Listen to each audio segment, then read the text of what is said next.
कराची धमाके की CCTV footage मंजर आम पर आ गई। धमाके के वक्त लोगों का हुजूम देखा जा सकता है। धमाके के बाद लोगों को जमीन पर गिरते हुए भी देखा गया। शेरशाह धमाके में 14 अफराद जाँ बहक, 11 जख्मी हुए थे।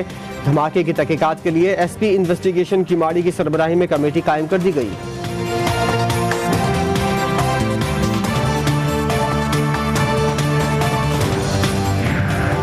और कोयटा के इलाके कंधारी चौक पर भी धमाका। एक शख्स जाँ बहक, खवातीन और बच्चों समेत 10 अफराद जख्मी हो गए। बम डिस्पोजल स्क्वाड के मुताबिक धमाका खेज मवाद मोटरसाइकिल में नस्ब किया गया था। धमाके में 4 से 5 किलो बारूदी मवाद इस्तेमाल किया गया। करें आपको कराची से शेरशाह में रेस्क्यू के दौरान एक और धमाका हुआ है। इमदादी टीमों को जाए वक़्वा से हटा दिया गया है। बड़ी तादाद में यहाँ पर इमदादी टीमें मौजूद थी। एम्बुलेंस की भी बड़ी तादाद थी यहाँ पर और काफी देर से हम देख रहे थे यहाँ पर ट्रैफिक भी जैम था। इसी दौरान रेस्क्यू के दौरान एक और धमाका हुआ है। कराची का इलाका शेरशाह, इमदादी टीमों को जाए वक़्वा से हटाए जाने का सिलसिला जारी है। जी हाँ, आपको आगाह कर रहे हैं, कराची का इलाका है शेरशाह, जहाँ पे तकरीबन 1 घंटे कबल एक जोरदार धमाका हुआ था, जिसके बाद रेस्क्यू का अमल जारी था। और अभी एक और धमाका हुआ है। रेस्क्यू की टीम को फौरी तौर पे वहां से दूर कर दिया गया है कि आया दूसरा कोई और धमाका रोनुमा ना हो जाए। इस हवाले से आपको आगाह कर रहे हैं, कराची का इलाका है पापोश, जहां पर ये धमाका हुआ था तकरीबन 1 घंटा कबल और रेस्क्यू का अमल जारी था। इस वक्त वहां पे मशीनरी भी मौजूद थी जो कि मलबा हटा रही थी और इसके साथ साथ बीडीएस का अमला भी मौजूद था जो वहां पे सर्चिंग कर रहा था। ये तमाम सूरत जारी थी कि एक और जोरदार धमाका हुआ। देखिए मुताहिर, बिल्कुल ऐसा ही हुआ। ये हादसा भी, ये वाकया भी हमारे नजरों के सामने जो है वो पेश आया है कि हम यहाँ पर खड़े हुए थे कि अचानक जो है वो गैस की वजह से जो है वो तार जो जा रहा था उसके अंदर एक जोरदार जो है वो धमाका हुआ है। लेकिन खुशकिस्मती से ये हुआ कि रेंजर्स की जानिब उसको कॉर्डन ऑफ कर दिया गया था, तो वहाँ पर कोई भी जो लोग हैं, अवाम वहाँ पर मौजूद नहीं थी। अगर खुदा न खास्ता वहाँ पर लोग मौजूद होते तो उसके नतीजे के अंदर भी कोई ना कोई जख्मी या हलाक हो जाता।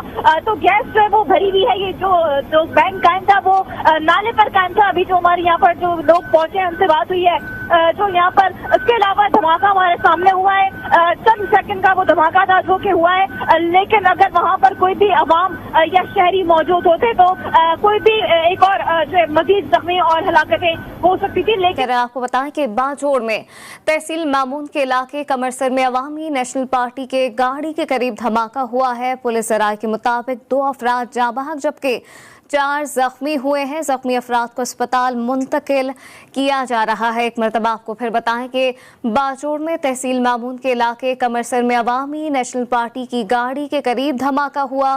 पुलिस ज़राए के मुताबिक 2 अफराद जाँ बहक हुए हैं जबकि इतलात मौसूल हुई है कि जख्मी अफराद को अस्पताल मुंतकिल किया जा रहा है। और ये जो है ना, इसको कहते हैं lip service for all practical purposes. देखिए, मैं 2-3 बातें आपसे कहता हूँ। एक तो ये है कि ये जो नारकोटिक्स को ख़त्म करने की इस्तेदाद कार बढ़ाने की बात है ना, तो भूल जाए आप, अफगानिस्तान में ये हो ही नहीं सकता। ना पहले कभी हुआ है, पहले भी तालिबान रहे हैं, और ना ही इसके होने की कोई उम्मीद मुझे है। दूसरी बात, उनकी जो कैपेसिटी बिल्डिंग है वो कौन करेगा? Who will do that? हमारे यहाँ तो ये है कि मैं तो हर सुबह उठता हूँ और मुझे ये डर होता है टीवी ऑन करने से पहले कि आज कहीं और धमाका तो नहीं हो गया। पिछले 3 दिन में आपने 4 धमाके तो सुन लिए हैं ना। अब मेरा मुल्क अगर ये कॉन्फ्रेंसेस करा के सुबह से शाम तक ये भुगतेगा तो मुझे तो इसकी अफादियत समझ में नहीं आती। मिलजुल कर काम होने चाहिए। तो पाकिस्तान ने जिस मकसद के लिए कॉन्फ्रेंस बुलाई, वो मकसद पाकिस्तान ने हासिल कर लिया आपके ख्याल में अफगानिस्तान के लिए? मेरा ख्याल है कि नहीं, जिस हद तक तवक्को थी वो नहीं हुआ। उसकी 2 वजूहत हैं। एक तो ये कि पाकिस्तान की कोशिश ये थी कि लोगों को समझाया जाए कि कुछ रिकग्निशन की तरफ भी बात बढ़नी चाहिए, मगर मेरा ख्याल है कि वहाँ तो ये रिकग्निशन वाली बात ही नहीं हुई। ये देखिए अर्दोगान साहब जो हैं, जो आपके बड़े दोस्त हैं, वो OIC के अंदर जो कश्मीर कमेटी है उसके हेड है, मगर कश्मीर का कोई जिक्र नहीं आया इस कॉन्फ्रेंस में। फ़लस्तीन का जिक्र आया है। अब मुझे बताएं, अफगानिस्तान के ऊपर कॉन्फ्रेंस हो रही है, फ़लस्तीन का जिक्र आ रहा है मगर कश्मीर का जिक्र नहीं आ रहा। तो ये तो बहुत बड़ा स्नब है ना, इट्स वेरी बिग स्नब। और क्योंकि टर्की भी आपके लिए नहीं खड़ा हो सका इस मौजू के ऊपर, तो एक तो ये बहुत बड़ा मैं समझता हूँ स्नब है कि कश्मीर के ऊपर बात नहीं हुई, फ़लस्तीन के ऊपर हो गई। या तो फ़लस्तीन के ऊपर भी ना करते, सिर्फ अफगानिस्तान की बात करते, मगर ऐसे नहीं हुआ। और ये अनफॉर्चुनेट नहीं है कि इंडिया सेंट्रल एशिया डायलॉग में वज़रा ख़ारिजा चले गए, उन ममालिक ने अफ़गानिस्तान पे होने वाली कॉन्फ्रेंस में यहाँ शिरकत करने के बजाय इंडिया जाने को तरजीह दी? सेठी साहब। हाँ आयशा, आपका सवाल बड़ा रेलेवेंट है। देखिए, सेंट्रल एशिया के फॉरेन मिनिस्टर्स सारी मुस्लिम ममालिक हैं ना, उज़्बेकिस्तान, तुर्कमेनिस्तान, कज़ाकिस्तान, किर्गिज़स्तान, ये सारे जो हैं ये देर ऑल मुस्लिम नेशंस। इन्होंने अपने फॉरेन मिनिस्टर्स दिल्ली भेज दिए, यहाँ नहीं भेजे, यहाँ डिप्टी फॉरेन मिनिस्टर्स को भेज दिए। एक तो ये बड़ी अनफॉर्चुनेट सी चीज़ है कि यहाँ भेजना चाहिए था।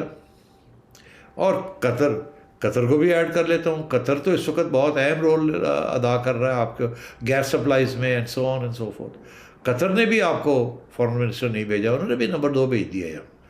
तो इसका ये मतलब है वो भी नाराज़ हैं, और मेरा ख्याल है वो इसीलिए नाराज़ हैं बिकॉज आपने इतनी अहमियत दे दी है सऊदी अरेबिया को और आपने कतर को नहीं दी जितनी देनी चाहिए थी। हालांकि इस वक्त आपकी dependency on Qatar well is more or less the same as on this thing, और शायद कतर कोई सियासी रोल भी शायद अदा कर रहे हैं। तो इसलिए दैट इज़ ऑल्सो सरप्राइजिंग। सो मैं समझता हूँ ये फेलियर है सेंट्रल एशियन कंट्रीज़ जो कि अफ़गानिस्तान के नेबर हैं, जिनका सबसे ज़्यादा इम्पैक्ट है और परेशानी है जिनको कि यहाँ से कोई सेंट्रल एशिया की तरफ एक्सपोर्ट ना हो जाए कोई टेररिज्म, और कतर जिसने इतना अहम रोल अदा किया है in bringing the Taliban to the table and helping with the negotiations, अमरीकनों के साथ बैठ के, पाकिस्तानियों के साथ बैठ के, मुल्ला उमर से लेके आजकल के ज़माने तक मुल्ला बरादर तक, उन्होंने वो आपसे नाराज़ हो गए हैं कि आपने कैसी कॉन्फ्रेंस की है। तो मैं समझता हूँ दिस इज़ अनफॉर्चुनेट। थोड़ी सी स्टिचिंग आप करनी चाहिए थी, कुरैशी साहब को थोड़ी सी भाग दौड़ करनी चाहिए थी ताकि ये ना होता। वो आ जाते तो अच्छा होता।